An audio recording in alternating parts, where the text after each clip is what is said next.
ஜெபம் செய்வோம். அன்பான ஆண்டவரே, இந்த நாளுக்காக உமக்கு நன்றி செலுத்துகிறோம். ஆராதனை மத்தியிலே உம்முடைய கிரியை பலமாயிருக்கும்படியாக நாங்கள் ஜெபிக்கிறோம். தொடக்கத்திலிருந்து முடிவு வரையிலும் கர்த்தருடைய ஆவியானவர் செயல்படுவீராக. துதி ஆராதனை மத்தியிலே உம்முடைய பிரசன்னம் இறங்குவதாக. தேவ வார்த்தை மத்தியிலே நீர் அசைவாடும்படியாக நாங்கள் ஜெபிக்கிறோம். இந்த வார்த்தை கூடாக அனைவருடைய வாழ்க்கையிலே அற்புதங்கள் நடக்கும்படி, அதிசயங்கள் நடக்கும்படி நாங்கள் ஜெபிக்கிறோம். ஆண்டவரே, இந்த வார்த்தைக்கு விரோதமாய் தடைகளை உடைக்கிறோம். தேவ ஆவியானவர் பலமாய் கிரிய செய்து வாழ்க்கைகளில் பெரிய மாற்றங்களை ஏற்படுத்தும்படி ஜெபிக்கிறோம். சகல காரியங்களிலும் ஆராதனை மத்தியிலே ஆண்டவரே நீர் சகல காரியத்தையும் பொறுப்படுத்தி வழிநடத்தும்படி ஆளுகை பரிசுத்த ஆவியானவருடைய கிரியை பலமாய் இருக்கட்டும். ஆண்டவரை முழுவதுமாக உடைய கரத்துக்குள் ஒப்பு கொடுத்து இயேசுவின் நாமத்திலே ஜெபிக்கிறோம் எங்கள் நல்ல தகப்பனே, ஆமென்.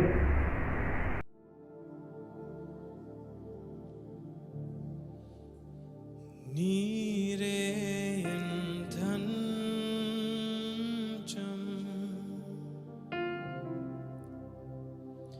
நீரே என் கோட்டை,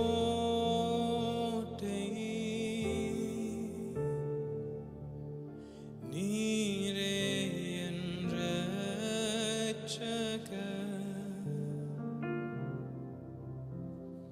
நீரே ராஜா,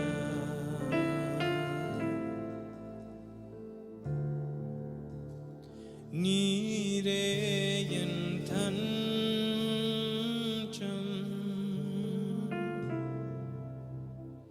நீரே என் கோட்டை,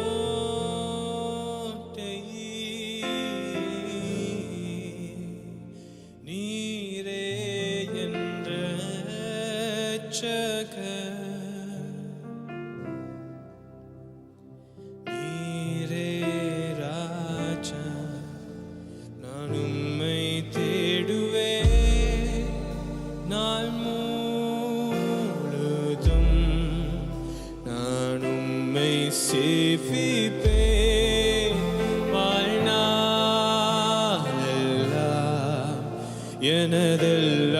எனதெல்லாவற்றிலும் நான் உம்மை நேசிப்பேன்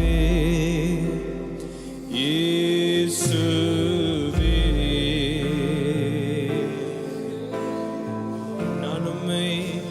நான் உம்மை தேடுவேன் நாள் முழுதும், நான் உம்மை சேவிப்பேன்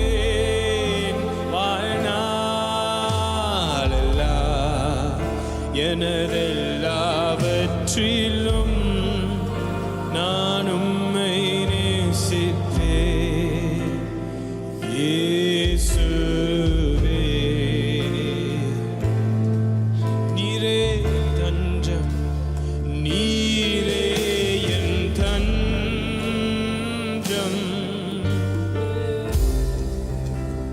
நீரே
இன்றைய வேத வசனம் 1 பேதுரு 4 அதிகாரம் 12 முதல் 14 வரை மற்றும் 5 அதிகாரம் 6 முதல் 11 வரை.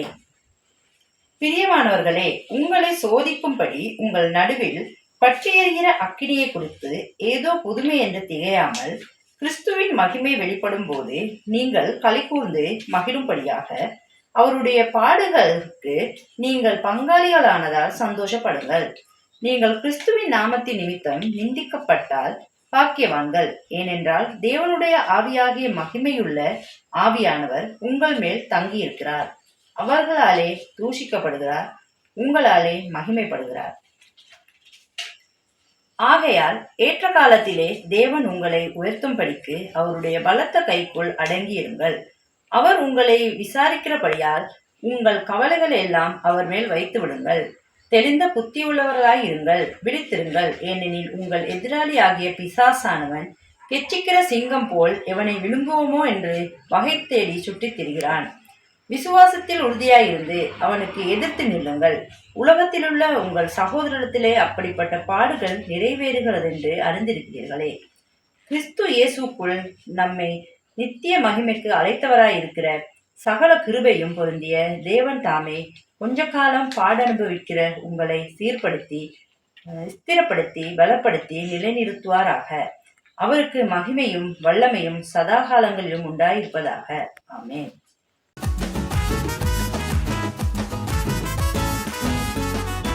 என் முழு உள்ளம் இயேசுவை பாடும், என்றென்றும் ஸ்தோத்தரிக்கும். அவர் செய்த நன்மைகள் யாவையும் சொல்லியே என் உள்ளம் என்றென்றும் போற்றும். என் முழு உள்ளம் இயேசுவை பாடும், என்றென்றும் ஸ்தோத்தரிக்கும். அவர் செய்த நன்மைகள் யாவையும் சொல்லியே என் உள்ளம் என்றென்றும் போற்றும். ஆத்துமா பாடிடுதே, ஆத்துமனேசர் இயேசுவையே. ஆத்துமா பாடிடுதே, ஆத்துமனேசர் இயேசுவையே.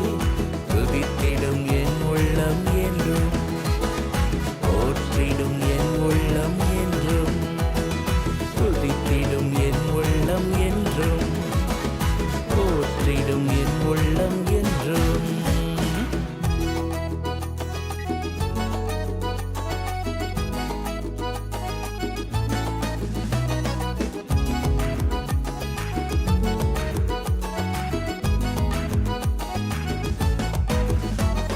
சிறகுகளாலே என்னை மூடிக்கொண்டார், செட்டைகளால் அணைத்து கொண்டார். வேடனின் கண்ணியில் சிக்கிடாது காத்திட என்னை சுற்றி வேலியடைத்தார். சிறகுகளாலே என்னை மூடிக்கொண்டார், செட்டைகளால் அணைத்து கொண்டார். வேடனின் கண்ணியில் சிக்கிடாது காத்திட என்னை சுற்றி வேலியடைத்தார். ஆத்துமா பாடிடுதே, ஆத்துமனேசர் இயேசுவையே. ஆத்துமா பாடிடுதே, ஆத்துமனேசர் இயேசுவையே. துதித்திடும் என் உள்ளம் என்றும், போற்றிடும் என் உள்ளம் என்றும், துதித்திடும் என் உள்ளம் என்றும், போற்றிடும் என் உள்ளம் என்றும்.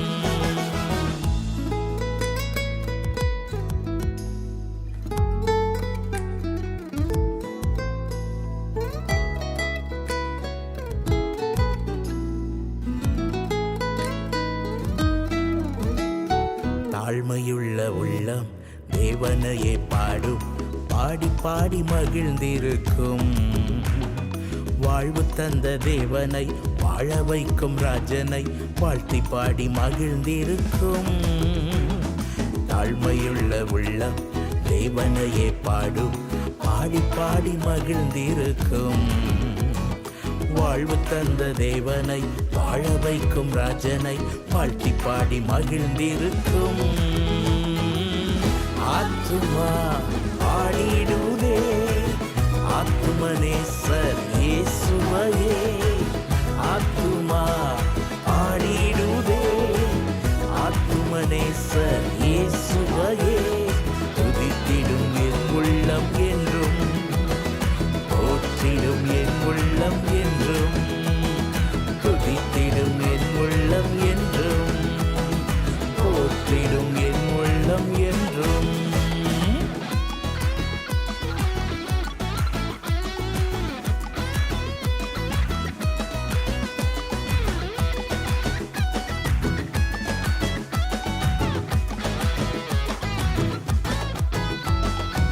முகமுகமாக நேசரை காண்பேன் நித்தியமா மோட்ச வீட்டிலே. பாவங்களும் இல்லையே பாரங்களும் இல்லையே பரலோக ராஜ்யத்திலே. முகமுகமாக நேசரை காண்பேன் நித்தியமா மோட்ச வீட்டிலே. பாவங்களும் இல்லையே பாரங்களும் இல்லையே பரலோக ராஜ்யத்திலே. ஆத்துமா ஆடிடுதே ஆத்துமனேசர் இயேசுவையே. ஆத்துமா ஆடிடுதே ஆத்துமனேசர் இயேசுவையே. துதித்திடும் என் உள்ளம் என்றும் போற்றிடும் என் உள்ளம் என்றும். துதித்திடும் என் உள்ளம் என்றும் போற்றிடும் என் உள்ளம் என்றும். துதித்திடும் என் உள்ளம் என்றும் போற்றிடும் என் உள்ளம் என்றும். துதித்திடும் என் உள்ளம் என்றும் போற்றிடும் என் உள்ளம் என்றும்.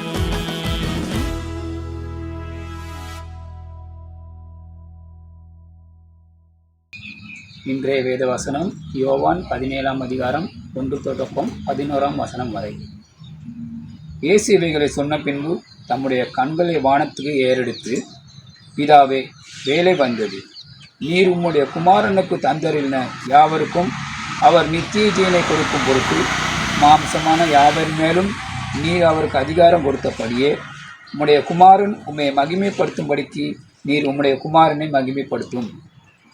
ஒன்றான மெய்த்தேவனாகிய உம்மையும் நீர் அனுப்பினவராகிய இயேசு கிறிஸ்துவையும் அறிவியதே நித்திய ஜீவன். பூமியிலே நான் உம்மை மகிமைப்படுத்தினேன்.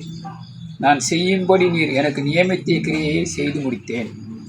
பிதாவே, உலகம் உண்டாகிறதுக்கு முன்னே உம்மிடத்தில் எனக்கு உண்டாயிருந்த மகிமையினாலே இப்பொழுது நீர் என்னை உம்மிடத்திலே மகிமைப்படுத்தும்.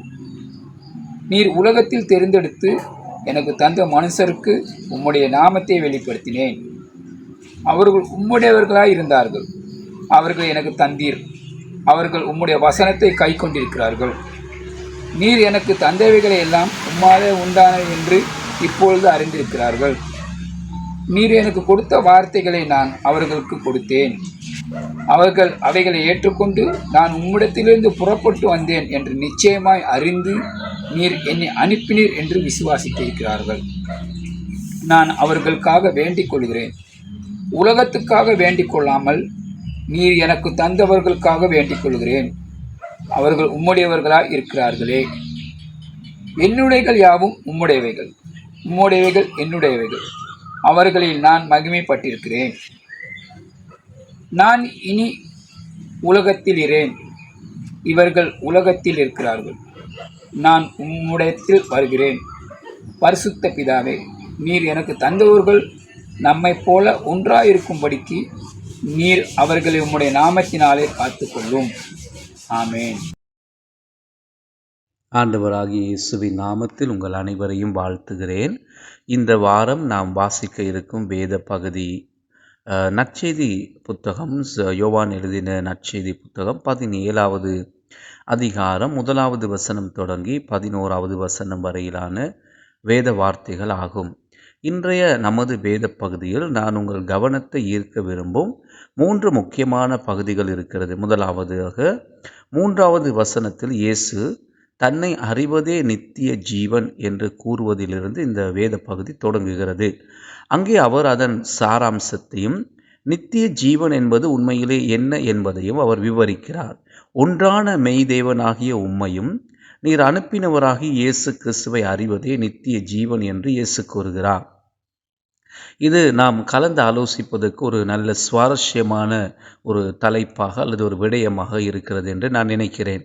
இதை பற்றி இதற்கு முன்பு யாரும் உண்மையிலே பெரிதாக கருத்தில் கொள்ளவில்லை அல்லது சிந்திக்கவில்லை என்று நான் நினைக்கிறேன். ஏனென்றால் நாம் பொதுவாக நித்திய ஜீவன் என்பது பரலோகத்துக்கான ஒரு நுழைவு சீற்று என்றும் மரித்த பிறகு நாங்கள் செல்ல இருக்கிற ஒரு இடம் என்றும் நாம் நித்திய ஜீவனை குறித்து நினைக்கிறோம். நமது பாவங்கள் மன்னிக்கப்பட்ட பின் நமக்கு கிடைக்கும் நித்திய ஜீவன் என்னும் பரிசானது நாம் நரகத்திலிருந்து தப்பிப்பதற்கான ஒரு இலவச சீட்டு போன்ற ஒரு காரியம் என்றுதான், அல்லது நாம் இறந்ததுக்கு பிறகு செல்வதற்கும் அங்கே செல்ல இருக்கிற அந்த இடத்துக்கான ஒரு நுழைவுச் சீட்டு, கடவுச்சீட்டு என்பதைப் போல நாங்கள் நினைக்கிறோம். ஆனால் அதை விட ஒரு மேலான அர்த்தம் இந்த நித்திய ஜீவன் என்பதற்குள் இருக்கிறது. இயேசு இங்கே கூறுகிறபடி நித்திய ஜீவன் என்பது, அதாவது கர்த்தருடனான உறவை பற்றிய ஒன்றாக அது காணப்படுகிறது. நித்திய ஜீவன் என்பது உண்மையிலே அத்தகைய உறவை பற்றியதாக தான் இங்கே கூறப்படுகிறது. அது கர்த்தருடனான முடிவில்லாத உறவை பற்றிய ஒரு விடயமாக கருதப்படுகிறது. ஆகவே நான் அதை பற்றி ஒரு நிமிடம் உங்களோடு கூட பேச விரும்புகிறேன். ஏனென்றால் நித்திய ஜீவன் என்பது வெறுமனே தேவனை பற்றி அறிந்து கொள்வது மட்டும்தான் என்று இயேசு சொல்லவில்லை.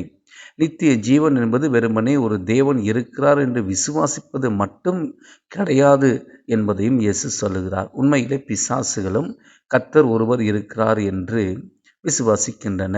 யாக்கோபு தனது நிருபத்தில் அதை பற்றி சொல்லுகிறார்.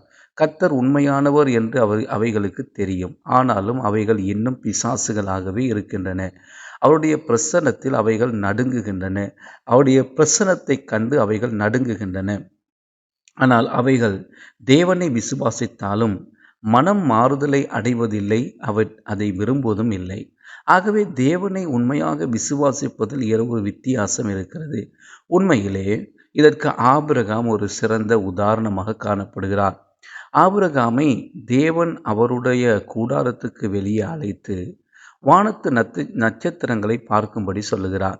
உன்னுடைய சந்ததியை ஒரு நாள் நான் இந்த நட்சத்திரங்களைப் போலவும் கடற்கரை மணலைப் போலவும் திரளானவர்களாக பெருக பண்ணுவேன் என்று இயேசு வாக்கு பண்ணுகிறார்.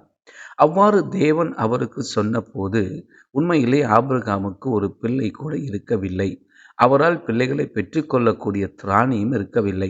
ஆனாலும் ஒரு நாள் ஆபிரகாமுக்கும் சாராளுக்கும் அநேக சந்ததியினர் இந்த பூமியில இருப்பார்கள் என்று தேவன் வாக்கு கொடுத்தார். ஆபிரகாம் நட்சத்திரங்களை அண்ணாந்து பார்த்தபோது அவர் தேவனை விசுவாசித்தார் என்று வேதம் கூறுகிறது. அவர் வெறுமனே தேவனை விசுவாசித்தார் என்றோ அல்லது தேவன் ஒருவர் இருக்கிறார் என்று விசுவாசித்தார் என்றோ அல்ல, அவர் விசுவாசித்தது அவருக்கு நீதியாக எண்ணப்பட்டது என்று வேதம் ஒரு இடத்திலே சொல்கிறது. அதுதான் மாற்றத்தை ஏற்படுத்தும் விசுவாசம். இங்கும் அதே காரியத்தை தான் இயேசு கூறுகிறார். தேவனை பற்றி அறிவது அல்லது தேவன் இருக்கிறார் என்பதை அறிவது மட்டுமல்ல, அவரை முழுமையாக அறிவதும் அவருடனான ஒரு உறவை வைத்திருப்பதும் முக்கியமாக காணப்படுகிறது.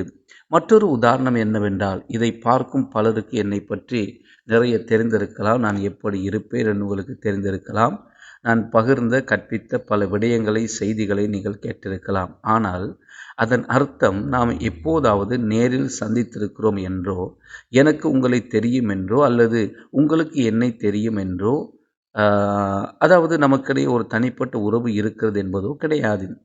அவை இரண்டும் முற்றிலும் வெவ்வேறான விடயங்கள். அநேக நேரங்களில் நீங்கள் போற்றும் விளையாட்டு வீரர்கள் அல்லது கலைஞர்கள் அல்லது இசைக்கலைஞர்கள் அல்லது பிரபலங்கள் பற்றி யோசித்து பாருங்கள். நாம் பலரை பற்றி பல விடயங்களை தெரிந்து வைத்திருக்கலாம். ஆனால் அவர்களை பற்றி நம்மிடம் எவ்வளவு தகவல்கள் இருந்தாலும் அதன் அர்த்தம் நாம் அவர்களை தனிப்பட்ட முறையில் அறிவோம் என்பது அல்ல. அதே போலவே நித்திய ஜீவன் என்பது தேவன் ஒருவர் இருக்கிறார் என்று நம்புவது மட்டும் அல்ல. நித்திய ஜீவன் என்பது அந்த தேவனை பற்றி சில காரியங்களை அறிந்து கொள்வது மட்டுமல்ல. நித்திய ஜீவன் என்பது அவரை தனிப்பட்ட முறையிலே நாம் அறிந்து கொள்வதை குறிக்கிறதாக இருக்கிறது. அது நம் வாழ்க்கையை மாற்றி அமைத்த தேவனுடன் ஒரு தனிப்பட்ட உறவை கொண்டிருப்பதை குறிக்கிறது. ஆகவே இப்பொழுது நான் உங்களிடத்திலே கேட்க விரும்புகிற காரியம் என்னவென்றால், இயேசு கிறிஸ்து மீதான விசுவாசத்தின் மூலம் அவரை உண்மையாக நம்பி அவருடைய வார்த்தையை ஏற்றுக்கொண்டு அவரை அறிந்து கொள்வதன் மூலம் தேவனுடன் அத்தகைய உறவை நீங்கள் கொண்டிருக்கிறீர்களா? அதுதான் நித்திய ஜீவன். அது நித்திய காலத்துக்கும் தேவனுடனாக நமக்கு இருக்க முடிவில்லாத உறவை பற்றிய ஒன்றாக காணப்படுகிறது. அங்கேதான் உண்மையான ஜீவன் இருக்கிறது. இது எனது முதலாவது குறிப்பாக காணப்படுகிறது. எனது இரண்டாவது குறிப்பு, 4வது வசனத்தில் இருக்கிறது.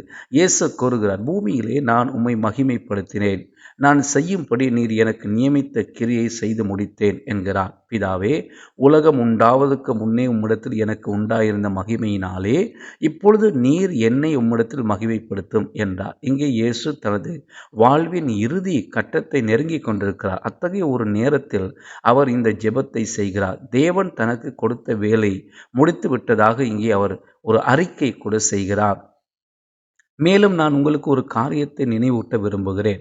இது வெறுமனே இயேசு என்ன செய்தார் என்பது பற்றி மட்டுமல்ல, மாறாக இயேசு நம் எல்லாருக்காக என்னத்தை செய்து முடித்திருக்கிறார் என்பதை பற்றியதாகும்.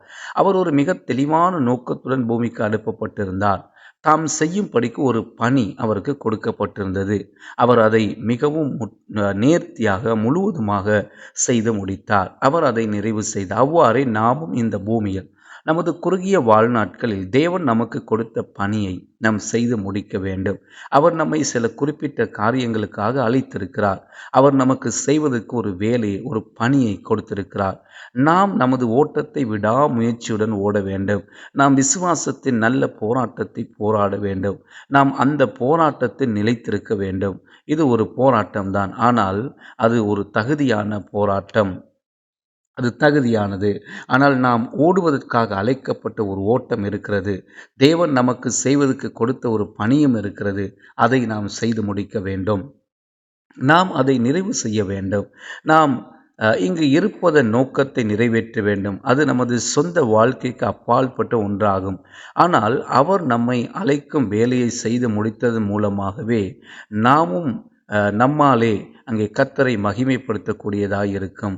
மேலும் அவரை விசுவாசித்த நம்மிடத்தில் ஒரு நற்காரியத்தை தொடங்கிய அந்த தேவனையே நாம் சேவிக்கிறோம். பிலிப்பியர் புத்தகத்தில் உள்ள வாக்குத்தத்தத்தின்படி உங்களுக்குள்ளே ஒரு நல்ல காரியத்தை தொடங்கியவர் அதை கடைசி நாளில் நிறைவேற்றி முடிப்பார். ஏனெனில் எபிரேயர் நிருபம் கூறுவது போல, தேவனே நமது விசுவாசத்தின் ஆரம்ப கர்த்தர். அவரே நமது விசுவாசத்தை தொடங்கினவர், முடிப்பவர்.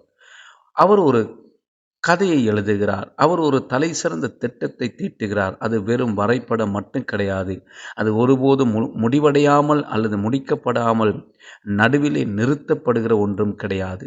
அல்லது அவர் அதை கைவிட்டு விடவோ சலிப்படைந்து ஒதுங்கிவிடவோ போவதும் இல்லை. தேவன் எதையாவது தொடங்கினால் அவர் அதை முடிப்பார். அதில் நமது வாழ்க்கையில், நமது வாழ்க்கை மூலமாகவும் அவர் செய்யும் வேலைகள் அடங்கும். நாம் தொடங்கிய விசேஷமாக ஒரு காரியத்தை முடிக்க நமக்கு ஜீவனையும் அதற்கான அந்த ஆற்றலை கொடுக்கிறவர் அவரே. மேலும் அவர் நமக்குள் தொடங்கிய வேலையை தொடர்ந்தும் நம் மூலமாகவே செய்து முடிப்பார். எனவே தேவனை மகிமைப்படுத்தும் வழிகளில் ஒன்று அவர் இந்த பூமியில் நமக்கு கொடுக்கும் வேலையை தொடர்ந்து செய்து முடிப்பதாகும். 3வதாக நாம் பாதுகாக்கப்பட வேண்டும் என்பதே அவருடைய ஜெபத்தின் ஒரு முக்கிய பகுதியாக காணப்படுகிறது. 11வது வசனத்தை பார்ப்பீர்களே, ஆனால் இயேசு சொல்லுகிறார், நான் இனி உலகத்தில் இரேன், இவர்கள் உலகத்தில் இருக்கிறார்கள், நான் உம்மிடத்துக்கு வருகிறேன். பரிசுத்த பிதாவே, நீர் எனக்கு தந்தவர்கள் நம்மை போல ஒன்றாய் இருக்கும்படி நீர் அவர்களை உம்முடைய நாமத்தினாலே காத்துக்கொள்ளும் என்று ஜெபிக்கிறார். நாம் அனைவரும் ஒற்றுமையாக இருக்க வேண்டும் என்று இயேசு விரும்பினார். மொழி, கலாச்சாரம், நாம் வாழும் இடம், ஆளுமை, பாலினம், சமூக அந்தஸ்து என நம்மை பிரிக்கக்கூடிய பல வேறுபாடுகள், பல விடயங்கள் இருக்கலாம். ஆனால் பிதா, குமாரன், பரிசுத்த ஆவி ஆகிய 3 நபர்த்துவங்கள் தேவத்துவத்துக்குள்ளே இருந்தும் அவர்கள் ஒன்றாயிருப்பது போல அத்தகைய ஒற்றுமையை நாமும் வெளிப்படுத்த வேண்டும் என்று இயேசு விரும்புகிறார். வேறுபாடுகளும் தனித்தன்மைகளும் இருக்கும் இடத்தில் கூட நாம் ஒற்றுமையாக இருக்க வேண்டும் என்பதே அவருடைய ஜெபமாய் இருந்தது. இது கலாச்சாரத்தையோ அல்லது ஆளுமையையோ நீக்கப் போவது கிடையாது. ஆனால் நாம் ஒரே இருதயத்தையும், ஒரே பார்வையும், ஒரே பணியையும், ஒரே நோக்கத்தையும் கொண்டிருக்கிறோம். அந்த வகையில் நாம் ஒன்றாய் இருப்பதை அவர் வலியுறுத்துகிறார். நாம் ஒன்றாக இயேசுவை பின்பற்றுவதில் கவனம் செலுத்த வேண்டும். நாம் ஒருவர் இங்கேயும் மற்றவர் அங்கேயும் நமது பணியை தொடங்கினாலும் நாம் அனைவருமே நம் கண்களை இயேசு கிறிஸ்துவின் மீது நிலைப்படுத்தி அவரை பின்பற்றும் போது நாம் தானாகவே ஒன்று சேர்ந்து ஒரே திசையில் பயணிக்க தொடங்குகிறோம். உண்மையிலே இயேசு அதை பற்றி தான் இங்கு பேசுகிறார். இந்த ஒற்றுமையானது அவர்களை நேசிக்கிற ஒரு தேவன் இருக்கிறார் என்பதை உலகத்துக்கு காட்டும். ஆனால் நமக்கு பாதுகாப்பு மற்றும் ஆவிக்குரிய பாதுகாப்பு என்பது தேவை. இயேசு நமது பாதுகாப்புக்காக எப்போதும் ஜெபிக்கிறவராக இருக்கிறார். கர்த்தருடைய ஜெபத்தில் ஒரு முக்கிய பகுதிதான் எங்களை சோதனைக்குட்படாமல் தீமையிலிருந்து எங்களை ரட்சித்துக் கொள்ளவும், ராஜ்யமும் வல்லமையும் மகிமை என்றென்றைக்கும் உம்முடையவைகளே என்பதாகும். இது ஆவிக்குரிய பாதுகாப்புக்கான ஒரு ஜெபமாய் காணப்படுகிறது. சமீபத்தில் நான் இதை அதிகமாக உணர்ந்திருக்கிறேன். தேவன் நம்மை இயற்கைக்கு அப்பாற்பட்ட விதத்தில் பாதுகாக்க வேண்டும் என்று அதே பாதுகாப்புக்கான ஜெபத்தை செய்ய வேண்டியதன் அவசியத்தை அநேக நேரத்திலே நான் என் வாழ்க்கையிலே உணர்ந்திருக்கிறேன். நமக்கு அந்த தெய்வீக பாதுகாப்பு தேவை. நாம் நமது சரீர வாழ்க்கையை பற்றி மட்டும் பேசவில்லை, நான் ஆவிக்குரிய பாதுகாப்பை பற்றியும் பேசுகிறேன். ஏனென்றால் திருடன் திருடவும் கொல்லவும் அழிக்கவும் வருகிறான். அத்தகைய ஒரு எதிரி நமக்கு இருக்கிறான். எனவே நாம் ஒன்றாக கூடியிருக்கும் இந்த நேரத்தை நிறைவு செய்யும் போது உங்களுக்காக எனக்காக இந்த காரியங்களுக்காக நான் ஜெபிக்க விரும்புகிறேன்.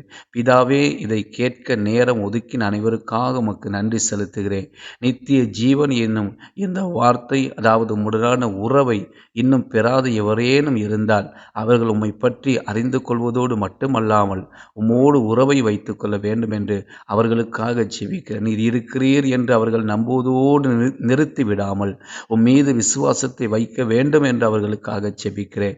நீர் எங்களை அழைத்த வேலையை செய்து முடிக்க எங்களுக்கு உதவ வேண்டும் என்று, எங்களுக்கு பொறுமையும் விடாமுயற்சியை கொடுக்க வேண்டும் என்று உம்மிடத்திலே நான் ஜெபிக்கிறேன். தகப்பனே, இயற்கைக்கு அப்பாற்பட்ட பாதுகாப்புக்காகவும் நான் ஜெபிக்கிறேன். பொல்லாதவர்கள், சூழ்ச்சிகள், தந்திரங்கள், வஞ்சகங்கள், பொய்கள் ஆகியவற்றிலிருந்து நீர் எங்களை காக்க வேண்டும். இயேசு ஜெபித்தது போலவே ஆண்டவரே, நீங்கள் ஒன்றாயிருப்பது போல நாங்களும் ஒன்றாயிருக்கவும், நாங்கள் உம்மை பின்தொடரவும், இந்த பயணத்திலே உமக்கு நெருக்கமாக நிலைத்திருக்க கிருபை தாரும் என்று வேண்டுகிறேன். இயேசுவின் நாமத்தில் ஜெபிக்கிறோம் நல்ல பிதாவே, ஆமேன். கர்த்தர் தாமே இந்த வார்த்தை கூடாக உங்களை ஆசீர்வதிப்பாராக.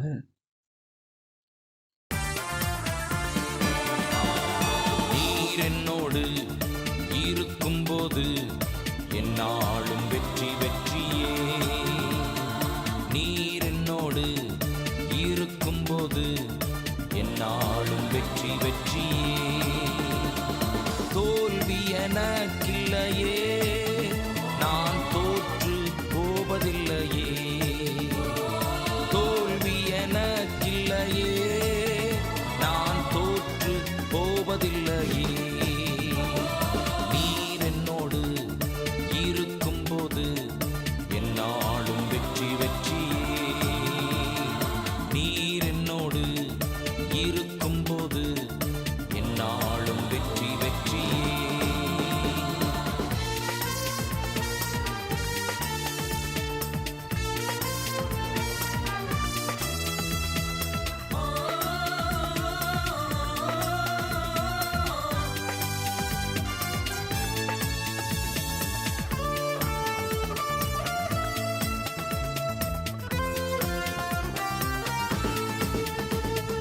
மலைகளை தாண்டிடுவே, கடும் பள்ளங்களை கடந்திடுவே. மலைகளை தாண்டிடுவே, கடும் பள்ளங்களை கடந்திடுவே. சதிகளை முறியடிப்பே, சாத்தானை ஜெயித்திடுவே. சதிகளை முறியடிப்பே, சாத்தானை ஜெயித்திடுவே. ஹல்லேலூயா, ஹல்லேலூயா, ஹல்லேலூயா, ஓ ஹல்லேலூயா, ஹல்லேலூயா, ஹல்லேலூயா, ஹல்லேலூயா, ஓ ஹல்லேலூயா. நீர் என்னோடு இருக்கும்போது என்னாலும் வெற்றி வெற்றியே. நீர் என்னோடு இருக்கும்போது என்னாலும் வெற்றி வெற்றியே.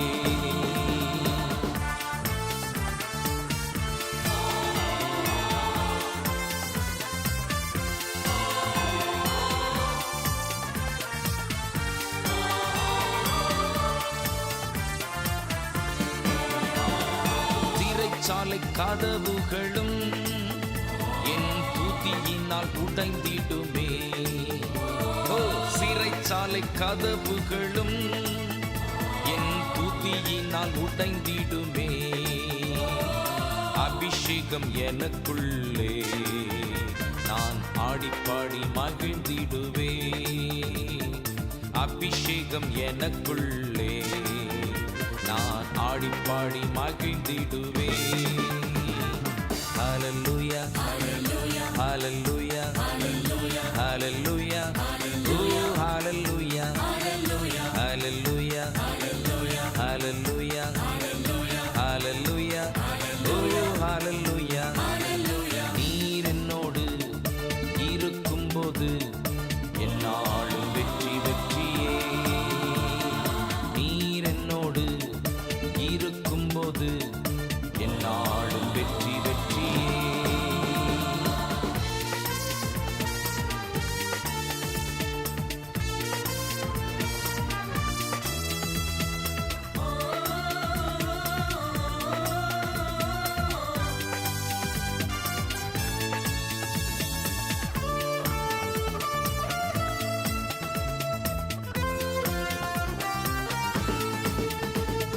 மரணமே கூறெங்கே, பாதாளமே ஜெயமெங்கே. மரணமே கூறெங்கே, பாதாளமே ஜெயமெங்கே. கிறிஸ்து எனக்கு ஜீவன், சாவெனக்கு ஆதாயமே. கிறிஸ்து எனக்கு ஜீவன், சாவெனக்கு ஆதாயமே. ஹல்லேலூயா ஹல்லேலூயா ஹல்லேலூயா ஹல்லேலூயா ஓ ஹல்லேலூயா ஹல்லேலூயா ஹல்லேலூயா ஹல்லேலூயா ஓ ஹல்லேலூயா. நீர் என்னோடு இருக்கும்போது என்னாலும் வெற்றி வெற்றியே. நீர் என்னோடு இருக்கும்போது என்னாலும் வெற்றி வெற்றியே. தோல்வி எனக்கில்லையே, நான் தோற்று போவதில்லையே. தோல்வி எனக்கில்லையே, நான் தோற்று போவதில்லையே. நீர் என்னோடு இருக்கும்போது என்னாலும் வெற்றி வெற்றியே. நீர் என்னோடு இருக்கும்போது என்னாலும் வெற்றி வெற்றியே.